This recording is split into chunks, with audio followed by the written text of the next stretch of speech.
parang napaaga naman kasi yung celebration nitong Denver. Nakalimutan nila na ang Lakers ang katapat nila, hindi Warriors. Ganyan talaga yung mga bidang araw, nagpapabugbog muna sa umpisa. Si LeBron yung tumirada dyan sa early game, si Luka sa comeback game. Malakas ang simula ng Denver dahil sa taas ng shooting efficiency ng mga to. Nakapag-build agad sila ng 13-point lead sa combination ng aggressive drive sa basket at open shot. Laking factor dyan yung kay Jamal Murray na first half pa lang nakapag-contribute na ng 26 points. Nag-contribute rin dyan sila Aaron Gordon at Peyton Watson.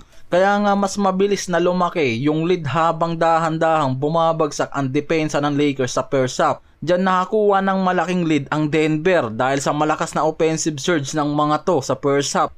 Ang problema nila, pagpasok ng third quarter, biglang binaliktad ni Luka ang momentum dyan. Mas gumanda ang transition defense ng Lakers at naputol nila ang scoring rhythm dyan ni Murray dahil sa 2 points, 1 of 5 na shooting lang ang nagawa niyan sa buong second half.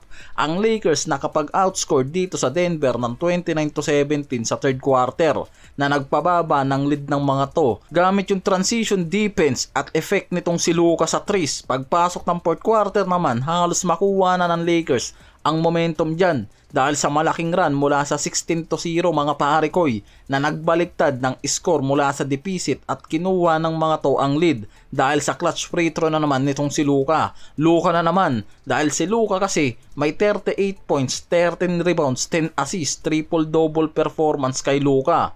Kaya nagpakita yan ng complete package ng araw.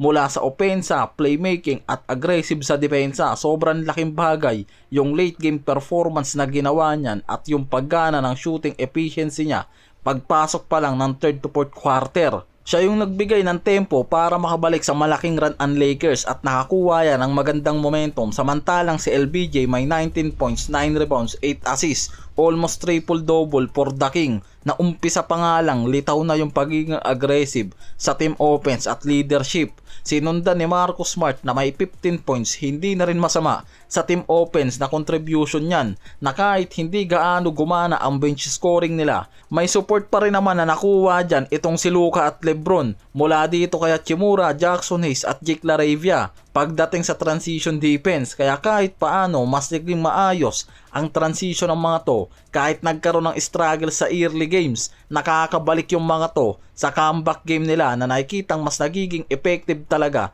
ang sistema nitong si Redick sa second half. Isa pa, hindi na overpatig kasi itong si Luka. Maganda rin yung naging performance ng bench forward nilang si Drew Timm ngayon na may scoring support at defensive effort sa ilalim. Hindi sayang yung 11 minutes niyan sa rotation. Meron niyang 9 points, 3 rebounds, 4 of 6 sa field.